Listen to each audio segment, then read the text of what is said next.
सबसे पहले भगवान भोलेनाथ के चरण में प्रणाम करतनी। हमार प्रणाम स्वीकार होखे।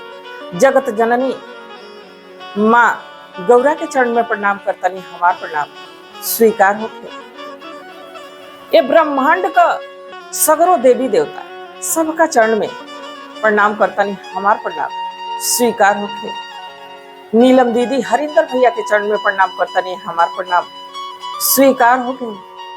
यूट्यूब के माध्यम से जितना भी गुरु भाई गुरु बहना लोग वीडियो के देखा था, सबका चरण में कोटि कोटि प्रणाम करतनी। हमार प्रणाम स्वीकार होके। हे महादेव हमार प्रणाम स्वीकार हो। गुरु भाई गुरु बहना लोग, आज हम महादेव का एगो ऐसा कथा आप लोगन के बीच लेके आयल बनी, जौना के सुनने से ना सिर्फ हमनी का पाप कट जाए, बल्कि हमन का जीवन भी सार्थक हो जाए। जितना दुख सुख संकट परेशानी हमन के जीवन में बा, वो सब दूर हो जाए भगवान का असीम दया बरस। तो ये कथा के पूरा सुनत जाए, काहे से कि कथा जब भगवाने का चलता, महादेव का ही चलता, उनकी ही महिमा का गुणगान चलता, तो कि आधा अधूरा ना सुने के चाहिए। आधा अधूरा सुनला पर एगो तो कोनो ज्ञान ना मिली, या दूसर भगवान का अपमान हो। तो कथा जब भगवान का चले तो पूरा सुने के चाहिए। आप लोगों से एगो निहोरा बा कि आप लोग कथा के ज्यादा से ज्यादा शेयर करो। अगर जो आप लोगों के भगवान पर विश्वास बा, भरोसा बा, तो वीडियो के लाइक जरूर कर दिया जाए। चैनल के सब्सक्राइब कर ले, ताकि जौन भी वीडियो पड़े आप लोगों तक सबसे पहले पहुंच जाए। तो चलिए जा आज की कथा का शुरुआत करते हैं। देखिए, एगो राजा रहना। राजा बड़ा ही संपन्न रहना। जितने वो गुणवान रहना, उतने वो बलवान रहना।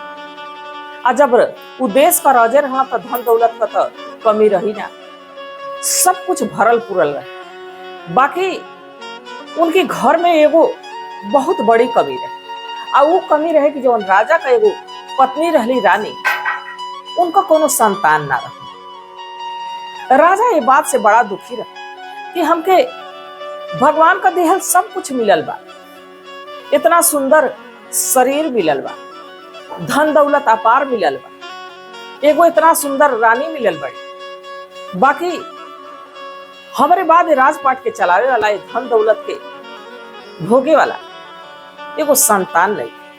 ये बात ही से बड़ा दुखी रहा। उनका जितना अंतरी मंत्री संतरी रहे लोग, जितना उनके साथ देवे वाला लोग रहे, कहे कि जब आप राजे बाणी तो कौन चीज का आपकी कमी बा, ऐसा बाकी दूसर बियाह कर।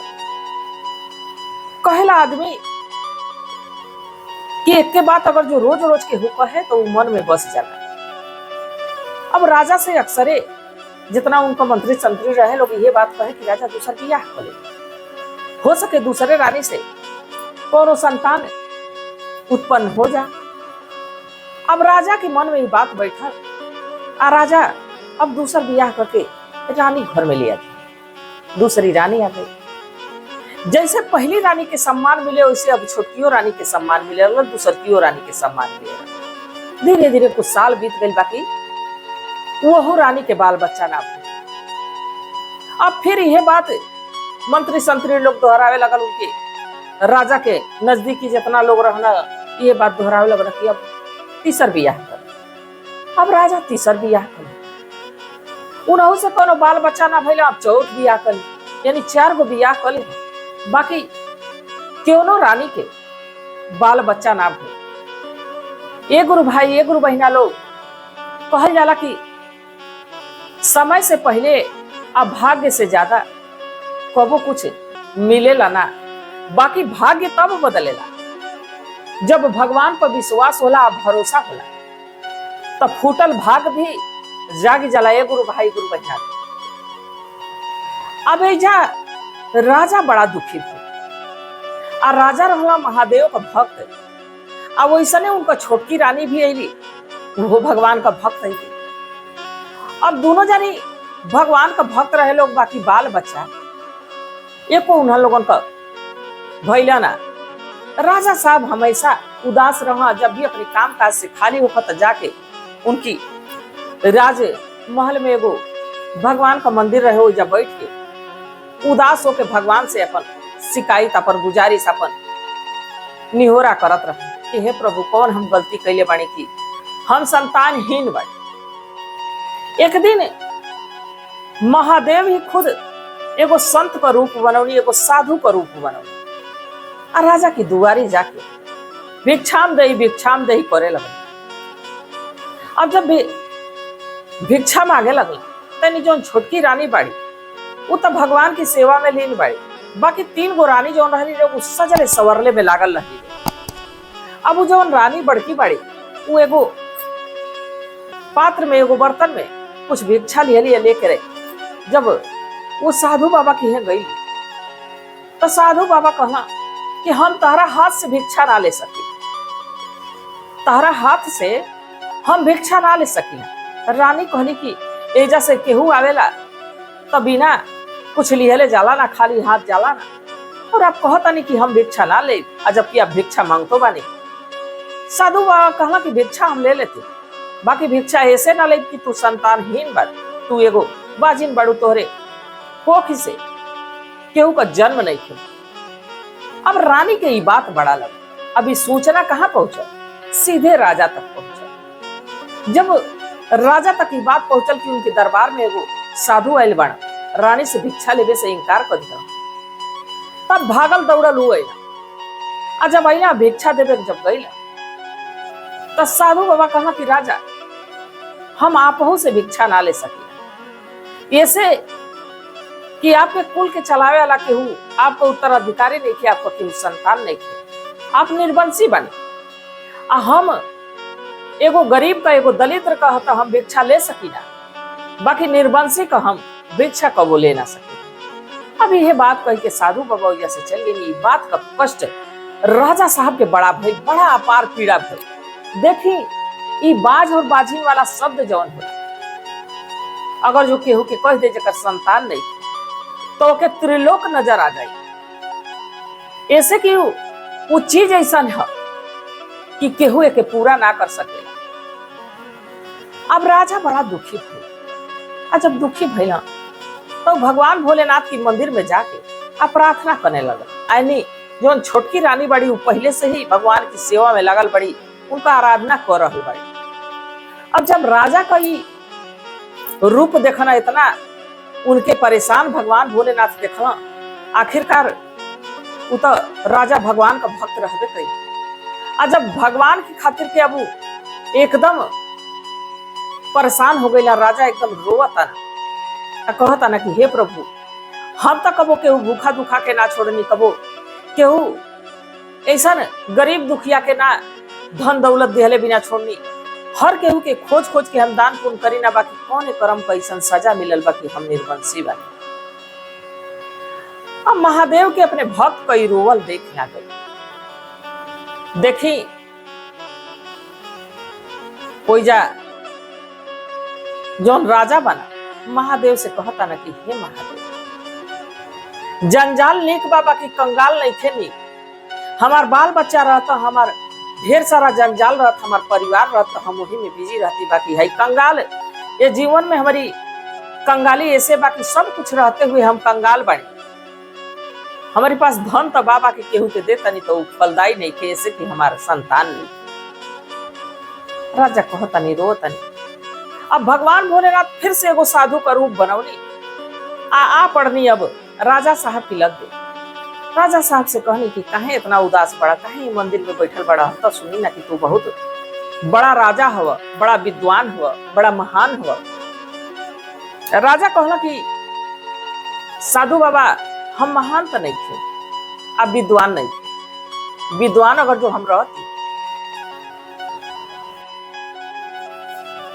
तो ये जरूर हम जानती कि हमार संतान होई कि ना हो, बाकी हम ये चीज से वंचित बने। जब ही राजा महात्मा जी से, साधु जी से बात कहा तो साधु बाबा अपने झोली से एगो जड़ी निकाल, जड़ी निकाल के राजा के दिखा, कहला कि ऐसा बा राजा, कि ये जड़ी के पीस के अपनी रानी के तू पिया देब, अपनी रानी लोगन के पिया देब, तो जरूर उन लोगों का संतान को उत्पत्ति हुई। राजा बड़ा खुश हुए, कहनी कि बाबा हम जरूर जड़ी के अपनी रानी लोगन के पिया। राजा अब जैसे महात्मा जी के प्रणाम कैला, एक बाद दौड़ल भागल लेके रानी लोगन के पास पहुंचल। तीनों रानी सजता लोग, सौरता लोग। जो छोटकी रानी बड़ी जो सबसे पछली पछाड़े आई रही, भगवान का सेवा आराधना कर पड़ी, वो भगवान की नमः शिवाय के जाप में लागल बड़ी। राजा कहला कि लजा जड़ी एक पीस के पी ले बुझा, तो जल्द ही महादेव चाहिए तो तुहन लोगन की गोद में बालक हो। अब वो रानी लोग का कही कि अपने में सहमति कई लोग ऐसे कि तीनों जानी एक दूसरे का बड़ा सहेली रहे लोग। अब वो जड़ी के पीसल लोग आई जा, उन लोगन की मन में एगो छल कपट आ गई। आई छल कपट ऐसे आयल बा कि लोग सोचल लो कि हमने का तीनों जानी पी ले बेटे तो हमन के संतान हो जाई, आ छोटकी के देवे के ना तो बाझिले रही। देखी कहेला कि बोईबू रेननी के बिया कटबू धान कैसे, बोईबू रेननी के बिया कटबू धान कैसे, बिना भक्ति के पैबू भगवान कैसे।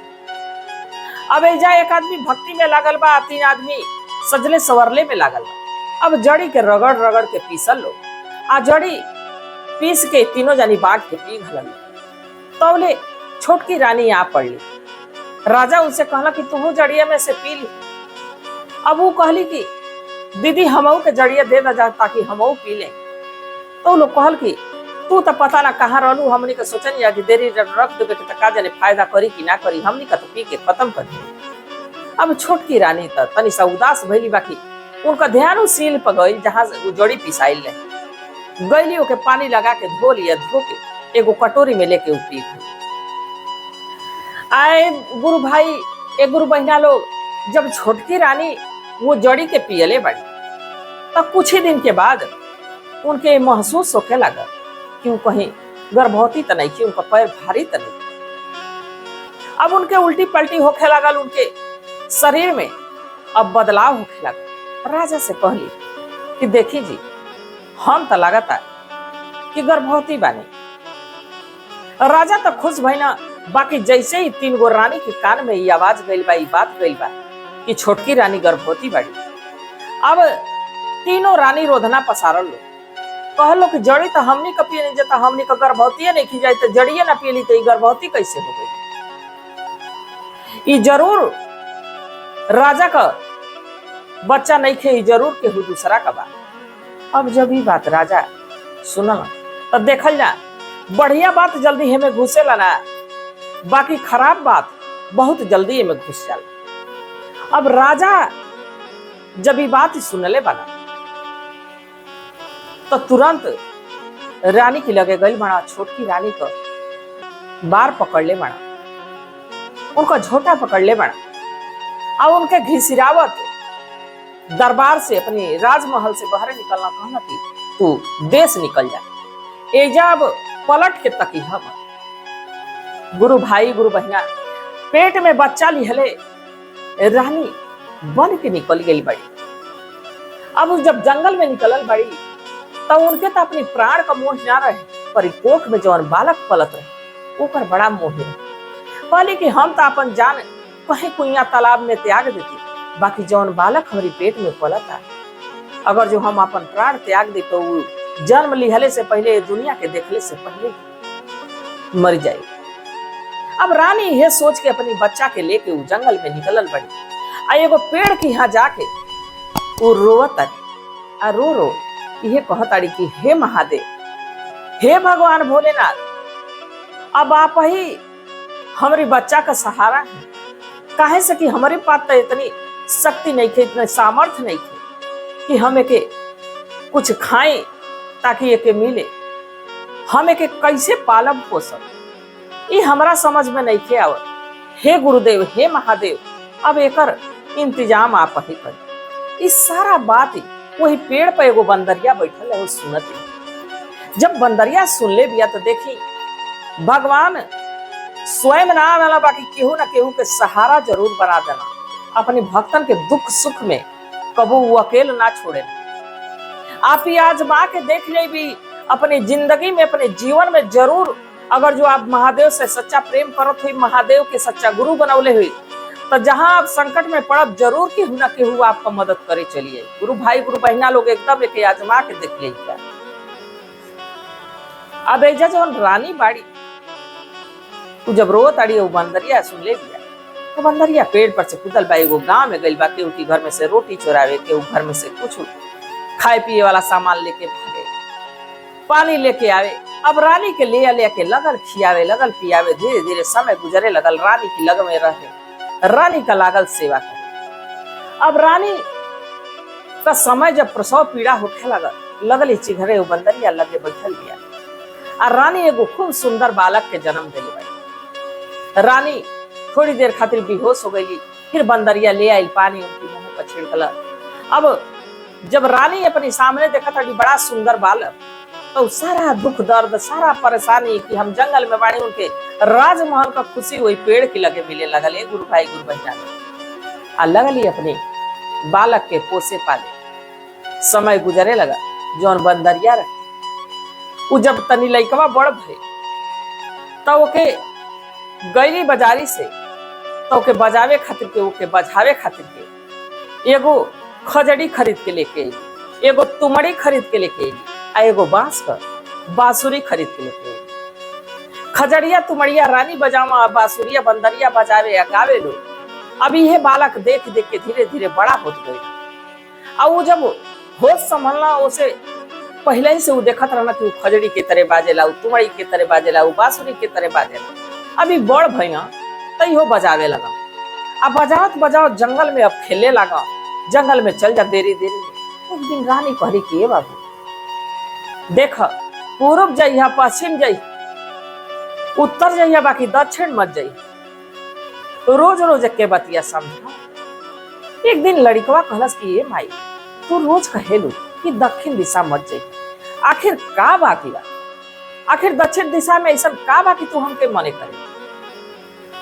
रानी कहली के सच बता दे, का जने कहियो चली जाई, अगर जो वो दिशा में केहू पहचान जाए कि राजा का लड़का बता, शायद हमार जौन सौतन बाड़ी लोग, हमारे राजा का जौन 3 गो रानी बाड़ी लोग, वो हमारी लड़का के जिए ना दी, लोग मारे खली। अब ऐजा रानी सच बता दिली कि देख तू एगो राजा का बेटा बड़ा, हम रानी बानी, तो हर 3 गो औरी माई बाड़ी जा सौतेली। आ यही दक्षिण दिशा में वो लोग निवास करेला, दक्षिण दिशा में वो लोग रहेला, तू चल जाइबा आ तो हके जान जाइलो कि तू हमार बेटा हो, तो हके वो लोग मार घाली। जब ये बतिया लड़कवा सुन ले बा, तो बड़ा कष्ट भइल बा, बड़ा पीड़ा भइल बा कि हमार बाप बाड़ा, हमारा औरी 3 गो माई बाड़ी जा, हम एजा अनाथ का जिंदगी हुई जंगल में, हमार माई बन बन का कोयल बनल। अब एजा लइकवा तुमड़िया बजावे आ के तरे गावे, बाजा बाजा तुमड़ी हो, बाजा बाजा खजड़ी हो, बाजा बाजा बास के बांसुरी हो, अरे बाजा बाजा बास के बांसुरी हो। बापा हमारे हाउए हो, देशवा के राजा हो, माई मोरी बना की कोयली हो, अरे माई मोरी बना के कोयली हो। आ बापा हमारे कइले हो, 4 गो बिया हवा हो, बापा हमारे कइले हो, 4 गो बिया हवा हो। आ माई हमारी खेदे बना बास हो, हमारी मोरी खेदे बना बास हो। तुमड़ी बजावा आ रोज ये गाँव आ गावत गावत कबो पूरब दिशा में चल जा, कबो पश्चिम दिशा में चल जा, कबो उत्तर दिशा में चल जा। आ ये गाँव तो लोग उनका गाना बड़ा प्रेम से सुने, भजन के बड़ा प्रेम से सुने। अब एक दिन वो बालक सोचना, वो लड़का सोचले बा कि माई हमके मना करेली दक्षिण दिशा में जाए से, आज हम कोई दक्षिण दिशा में जाए। देखी कबो कबो कोनो काम आदमी अपनी मन से ना करेला, बाकी अगर जो केहू काम के बरज देला, केहू काम के मना कर देला, तो बार बार ध्यान वही पर जाला कि ये काम के करे के चाहिए, काय से नुकसान होता, काय से फायदा होता, ओके देखले खातिर के आदमी वो काम के जरूर करे। अब वो लड़का जब यह बात सुनले बा, तब वो सोचले बा कि काहे ना हम दक्षिण दिशा में जाए। आ जब वो दक्षिण दिशा में गइल बा, तो यह गावता कि बाजा बाजा खजाड़ी हो, बाजा बाजा तुम्हारी हो, बाजा बाजा बासा के बांसुरी हो। अरे बापा हमारे हम हो, देशवा के राजा हो, माई हमारी बना की को याली हो। अरे माई हमारी बना के को याली हो। बापा हमारे कोइले हो, चार गो बियाहवा हो, अमाई के खेदे बना बास हो। अरे माई के खेदे बना बास हो। अब दक्षिण दिशा में गांव में वही राज्य में पहुंचल बना जहां वो राजा का राजमहल बा। गांव में का जब लोग गाना के सुने, ताखी से झरझर झरझर लोग गिरे लगे, ऐसे कि राजा का लड़का रहना। वो देखते का फूल नैयर एकदम सुकुवार रहना, एकदम कोमल रहना। वो लड़का का रूप देख के, वो लड़का का भाव देख के सबकी आंखी से लोर, ये गुरु भाई, ये गुरु बहना लोग झरझर झरझर की कि कौन संकट ऐसा पड़ल बा कि लड़का इतना सुंदर बा, आई बाजा बजावता गावता, आई जरूर यही का दुख बा। अब वो लड़का गावत गावत वही राजमहल के दरवाजे पर पहुंच के लोग ये ना पता रहे कि यही राजमहल में हमार पिताजी बाड़ा और यही राजमहल में हमार 3 गो सौतेली महतारी बाड़ी। अब वो जब राजमहल की दुआरी पर पहुंचना, ये गुरु भाई, ये गुरु बहना लोग देखी, जौन राम चाहेला, जौन भगवान चाहेला बोला, उसे ज्यादा कुछ न होला न कुछ मिलेला।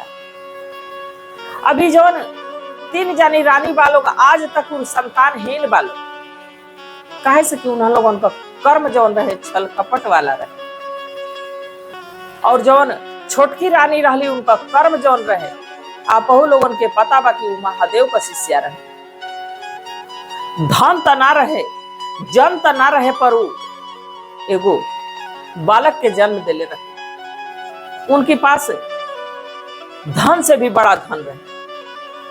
अब वो लड़का जब पहुंचल बा राजमहल के दरवाजा पर, तो उहे बात फिर कहता कि बाजा बाजा खजाड़ी हो, बाजा बाजा तुम्हारी हो, अब बाजा बाजा बासा के बांसुरी हो। बापा हमारे हम में हो, देशवा के राजा हो, अमाई हमारी बना की कोयाली हो। अरे माई हमारी बना की कोयाली हो। कबो कबो लड़कवा अपनी महतरिया खातिर इतना भाव में डूब जाके ओकरी वो आँखी से लोर गिरे लगे। ये बहना लोग, ये गुरु भैया लोग हो के आँखी से लोर गिरे लगे। अब वही जाए ई गावत ना, अके तरह कहत ना कि बापा हमारे कोइले हो, 4 गो बियाहवा हो, अमाई के खेदे बना बास हो। अरे माई के भेजे बना बास हो। देखी, सिर्फ भगवान प्रभु के, राम के ही ना वनवास रहे, बल्कि ये कलयुग में भी बहुत लोगन के भगवान खातिर के वनवास जाए के पड़े। अक्सर ही भगवान के भक्तन पर ही परीक्षा गुजरेले। आप देखब कि केहू कितनो पाप करता, बाकी धन दौलत ओके सुख पूछे के नहीं। बाकी कबो आप देख ले कि जे भगवान का बहुत बड़ा सच्चा भक्त रहला, ओके दुख का, कष्ट का, परेशानी उठावे के पड़ेला। ऐसे कि भगवान हमेशा अपने भक्तन के कष्ट ऐसे देना, हमेशा अपने भक्तन के कष्ट में ऐसे रखे ना कि वो दुख सुख दोनों पावत रही, तो ओकर रास्ता एकदम निर्मल रही, ओकर हृदय एकदम साफ रही। राजा अब रानी वो राजमहल में निवास करता लोग। राजा तो ये बाती के ना सुनला, बाकी जैसे रानी 3 गो सुनले बाड़ी जाए लड़का के गावत, उन्हा लोगन के समझ में आ गई कि ओहो, ये लगा था कि वही रानी का लड़का है जो छोटकी रानी रही।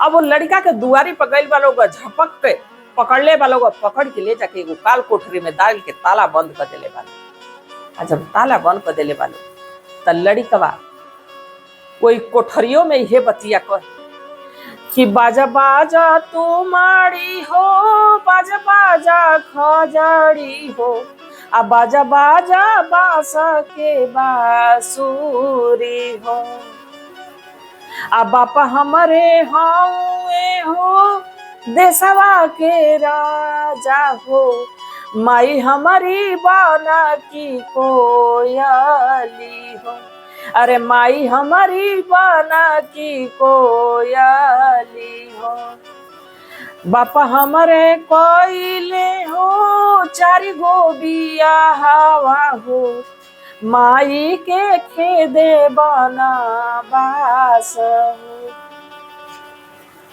अभी बात काल कोठरी में जब गाँव तो काल कोठरी के अगल बगल में बहुत लोग रहे, वो सुने, कुछ राजभवन का लोग भी सुने। बाकी केहू ये बाती के पकड़ ही ना पावे, समझ ना पावे। कुछ लोग समझे भी तो डरन राजा तक के बात के ना पहुंचाए कि हमनी का नौकरी खतरे में आ गई। गुरु भाई, गुरु बहना लोग, कबो कबो मजबूरी में भी इंसान के कुछ कुछ बात छिपावे के पड़ जाए। बाकी हम अपन पाप दोष लोग से छिपा ले,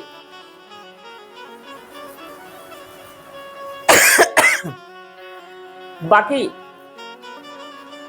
महादेव से ना छिप सकेला, भगवान से हमनी का पाप ना छिप सकेला। वो तो हमनी के पुण्य जैसे देखा था ना, वैसे पाप भी देखा था। अगर जो केहू आप सुन ले, देखब कि केहू बढ़िया काम करेला तो के 4 लोग से बतावेला कि हम बढ़िया काम करें। बाकी अगर जो छोटा भी पाप करेला तो के छिपा जाला, ओके केहू से ना कहे जाला कि हाई पाप हमसे भइल बा, हाई पाप हम कह दिले बानी। बाकी ओके ई ना पता रहेला कि सबका से तो हम छिपा ले, अपने नात रिश्तेदार, अपने परिवार, अपने लोग से हम छिपा ले, बाकी उनसे हम कबो छिपा ना पाई। अब यह बात ही एजा भइल बा। महादेव जब देखला कि उ जौन लड़का बा काल कोठरी में चल गई बा, आयनी अब लड़का जब वो में रोता, तब महतारी का कलेजा भी भाप गई बा कि हमार लड़का दक्षिण दिशा में चली गई बा। ऐसे कि बड़ा देरी हो गई आई ना। अब बंदरियों के आभास हो गई। बंदरिया जाके शिव मंदिर में रोए लगल कि हे प्रभु, हे महादेव, कैसन लीला करत नहीं, जगरी सहारे हमनी का जीवन काटत रही। जब वो चल गए, अब ओके 3 रानी मार दी। आयनी अब रानी रोवत अड़ी कि रोते नहीं थी। अब जौन राजमहल में लड़का बंद बा, महादेव के भी देखना गई अपने भक्तन का रोवत। महादेव एगो महात्मा का रूप बनौला। अब फिर भिक्षा मांगे खातिर राजा के दुआरे पहुंचे। भिक्षाम दे करे लगल। तो रानी लोग निकलत नहीं कि महात्मा जी हमनी के हाथे से तो भिक्षा लिया ना कि हमनी के संतानहीन बनी जा। अब ये बात सूचना राजा के पहुंचल कि राजा एगो महात्मा जी आई बा। राजा अपने दरवाजे से क्यों के खाली ना जाए दस। राजा अपने दरवाजे से केहू के खाली ना जाए दस। अब राजा जब पहुंचल माना, भिक्षा लेके पहुंचल माना, महात्मा जी के भिक्षा देता ना महात्मा जी ले ली। राजा को उदास चेहरा दे। महात्मा जी कहना कि काहे तू उदास बड़ा। राजा कहना कि आप भिक्षा कैसे ले लिए, हम तो एगो संतानहीन बने। आप ही कहले रहनी कि हम निर्वंशियन से भिक्षा ना ले। महात्मा जी कहनी कि ऐसा बा कि तू निर्वंशी नहीं खा, तुम्हार संतान बा। राजा कहना कि ऐसा कैसे हो सके। महात्मा जी कहना तुम्हार संतान बा। राजा कहला कि ना, हमार संतान हो ही ना सकेला, हमार रानी लोग कौन संतान के जन्मे नहीं खेती। राजा कहना कि तोहरे ये राजमहल में ही तोहर लड़का बंद बा। राजा कहला कि वो कैसे। कहला कि ओकरे रोले का आवाज हमारे कान में आवता। चला दरवाजा खोला। अब जब वो काल कोठरी के लगे राजा पहुंचल बानी तो रानी लोग दरवाजा के खोले नहीं खेले। बाकी जब राजा वो दरवाजा के खोले बना तो उनमें एगो बालक कोमल सुकुमार कई घंटा से बंद बेहोश हो गई। ओके पानी ओनी छिड़कल गई, ओके वैद्य के बुलावल गई, दिखावल गई। जब लड़कवा होश में आयल बा, महात्मा जी कहला कि हमके बतौला का जरूरत नहीं कि लड़कवे से आप सुन नहीं की केकर लड़का बा। महात्मा जी कहला कि ए बाबू, जौन तू गानवा गावेला उ गावा ना। तो लड़कवा के तरह गावता कि बाजा बाजा खजाड़ी हो, बाजा बाजा तुम्हारी हो, आ बाजा बाजा बासा के बांसुरी हो। बापा हमारे हाउए हो, देशवा के राजा हो, माई हमारी खेदे बनवास हो।